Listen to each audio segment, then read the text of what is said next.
আমি রাজ, আপনারা দেখছেন খবর 24 ঘন্টা।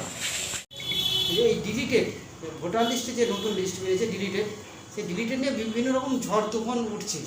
এটা নিয়ে আপনি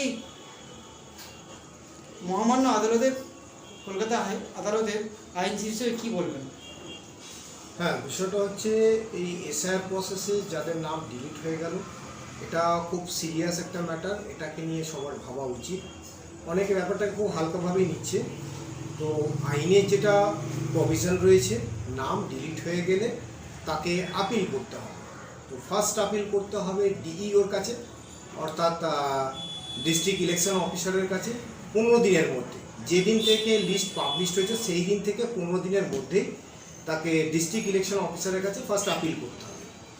এবং এই আপিল করার পর ডিস্ট্রিক্ট ইলেকশন অফিসার একটা হিয়ারিংয়ের সুযোগ দেবে। সেই হিয়ারিংয়ে তাকে আবার যা যা ডকুমেন্ট আছে তাকে প্রডিউস করতে হবে, তাকে প্রুভ করতে হবে। ডিইও যদি মনে করে is entitle to be voter, তাহলে তার নামটা ফাইনালি লিস্টে উঠে যাবে, ইনক্লুড হয়ে যাবে।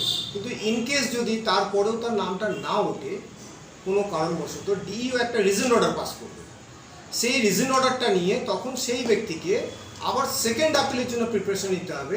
Rule 27, the registration of electors rules 1960, এই রুলের রুল 27 অনুযায়ী তাকে সিইওর কাছে, চিফ ইলেকট্রাল অফিসারের কাছে সেকেন্ড আপিল করতে হবে। এটা হচ্ছে আইনমাফিক প্রসেস। এবার যেটা আমি দেখেছি বিভিন্ন সোশ্যাল মিডিয়ার মাধ্যম দিয়ে যেটা বলা হচ্ছে যে যাদের নাম ডিলিট হয়ে গেছে ফর্ম 6 ফিল আপ করতে হবে। এটা কিন্তু একরকম বিভ্রান্ত তৈরি হচ্ছে। ফর্ম 6 কিন্তু ডিলিটেড পার্সনদের জন্য নয়। ফর্ম 6 ডিলিটেড পার্সন তো কারা করতে পারে? যাদের নামটা ড্রাফট ভোটার লিস্ট থেকে ডিলিট হয়ে গেছে।